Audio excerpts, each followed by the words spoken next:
right, so the Merciless Gauntlet is just wrapping up here in under an hour now, and today I just wanted to talk about my experience in the Gauntlet. This was my first Gauntlet experience, and just want to express how much fun I had. I could not recommend it enough, whether you're a new player or a veteran of the game, whether you're hardcore or softcore or solo self-found. I urge you to try the Gauntlet the next time it comes around. Take it from me, from someone who's never played the Gauntlet, who's always skipped it. Not because I don't like. It's just I don't know. I just never gave it a second thought. And man, have I ever been missing out. I can honestly tell you, this is me here the day on the first day. I remember I was a little under the weather, but even still, like I knew it was like I can't miss this opportunity. This could be a lot of fun, and boy was I ever right. This was so much fun, and it was a super close call here on my first Hillock encounter. I'm all out of potions, and he's low life, and the zombies are spawning. Right, look how close. Look at how close. And just talking about it and reliving this here is just, man. I just want more of it. It just leaves me with wanting more to experience in the Gauntlet, right? And so here we are. I'll let this play out and let you guys see how this played out. Oh my gosh, look at one hit, either of us one hit, and I managed to come through with the hit and take him out first try, and we get our Gauntlet cosmetic, which you earn for free. For anyone that didn't play the Gauntlet this time, this is the very first Gauntlet where they actually worked with Grinding Gear Games, worked with Zizarin to design a Gauntlet cosmetic that you can earn for free upon killing Hillock for the first time. So that's what that is, and it's super unique because it actually, as you level up and to the highest level you achieve, it shows that on the gauntlet, and kind of like immortalizes your experience with that cosmetic.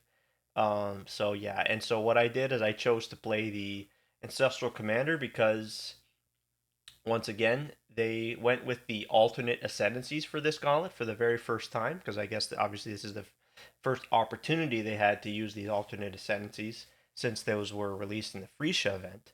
So, and in the Freesia event, I played the Ancestral Commander here, which is what I'm playing now. So I'm like, this is a no-brainer. And so, yeah, we start out with Perforate, as I always like to do in the campaign. And then we switch to Sunder, and just Sunder's a blast. And I'll scrub through the VOD here just to kind of give you guys some highlights of my experience. And once again, I just can't say it enough. Like, for anyone that tried or chose to just not partake in the event this time, or just didn't feel the interest, I urge you to maybe reconsider next time the gauntlet comes around. Because once again, it does only last for about a week. Maybe that time frame will change, but yeah, man, it was so much fun like I've never had before. Like it was this newfound fun that I had not experienced in the game, playing hardcore and playing on this in this difficult gauntlet setting. So yeah, so we'll scrub through a little bit more. Let me see if I can just go to Mervale, and just to show you what they ended up doing with the bosses. So here's Brutus here, and what they did. This was the same from the last gauntlet, but what they've got here is the Hydra from the Guardian of the Hydra layer of the Hydra.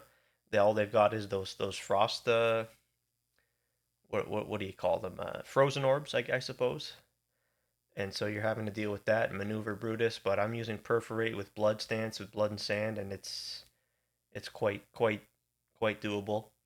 I've also got Decoy Totem. So that's Brutus. End up taking Brutus down, and let me just go through to Mervale. See if I can find Mervale, and just to give some tips, and these are pretty general tips that a lot of people follow and tend to abide by, but that is to just over level. It's to be expected as a tip, but yeah, you just want to over level everything because it's I mean it goes without saying it's pretty tough, pretty difficult, and you're obviously having to monitor your resistances as you go and ensure you're, for example, in Merveil that you have a good bunch of cold resist. So here we are in the Merveil fight, and as the fight starts, before you end up fighting at Merveil herself, you what they've done here is they've done a sort of a mini gauntlet within the gauntlet here. So you're having to fight every mini boss that you've encountered throughout each act. So in this act here, you're fighting the guy from Tidal Island.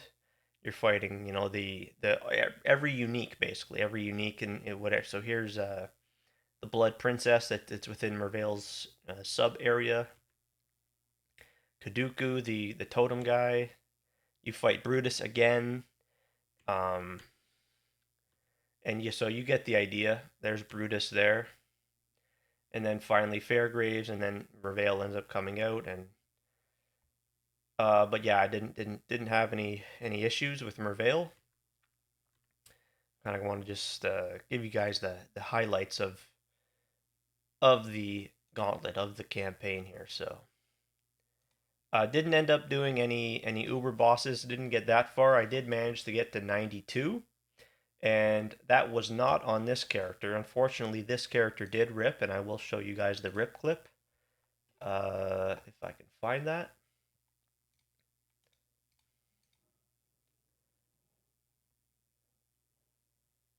Where are we here? Rip to the Cruel Mistress. Here we are. So this was in maps. This was like tier 4 maps early on in maps, and I unfortunately found out later on that the damage here of this mercenary's Soul Rend of Reaping is doing 4 times the intended damage. Whether that is intended or not, it's doing 4 times the amount. Unfortunately, I found that out later after this character met its demise. And but I had no business fighting this merc in the first place with all that chaos damage. So I just get one shot. I just get completely one shot because again, there's despair. She's cursed my I and to note, again, it didn't matter that I had 65 chaos resistance because this is doing 4 times the damage. If that wasn't the case and it was just doing regular damage, then of course my understanding and going into this would just like I thought it'd be fine. But that wasn't the case, and so there that character goes down the drain. And so on we go to the second character, and that's where I ended up dying a little bit more to Hillock. Yeah, but again, I couldn't wait to get back into the campaign and to do it all over again. It was just so enjoyable. I almost died. I had a close call here against Chavron, and see, there's Rax. This is Zizarin. This is Zizarin watching Rax die the exact same way that I did. And so you can see again, and they make the comment that yeah, that's it's this the mercenaries are way overtuned. And look at Rax one shot.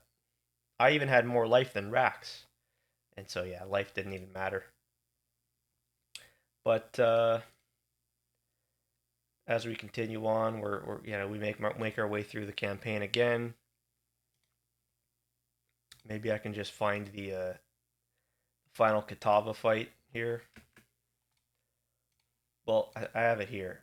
Here it is here. Here's the Katava highlight.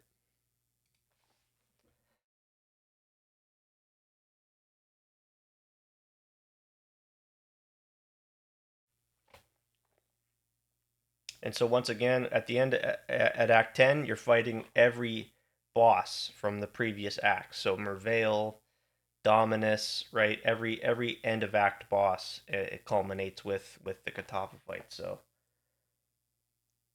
and that felt quite nice. So we did manage to clear the campaign twice, both times on the Ancestral Commander. I'm pretty proud of my progress as a first time participant in the gauntlet. Um, so so that's all I got. I just again want to express my gratitude and thanks to Zizarin and grinding your games. If you happen to see this, then just know that as a first time participant, I had so much fun, and next time I'll be sure to try harder and try to die less than Zizarin or less than I did in this event. So and yeah, obviously congratulations to Ben on winning his seventh gauntlet. Absolutely insane performance once again. But yeah, just again, this video was to just kind of bring attention to the event, the gauntlet, and to just let you guys know that it is a thing. And for those that maybe don't know about it, it comes around once a league, typically once a league. And so we'll have to see what they cook up for the next gauntlet. That'll be likely in October. But now that the gauntlet's over, I'm gonna go back to softcore and start farming Alva again and try to get some mirrors as we approach the launch of Path of Exile 0.3, and we're starting to get teasers for that. Likely tomorrow, with this next week, this new week approaching, we'll start to get a lot more teasers and eventually get closer to the release. But yeah, that's going to be it for the video. Be sure to like it and consider subscribing to the channel if you for more Path of Exile content.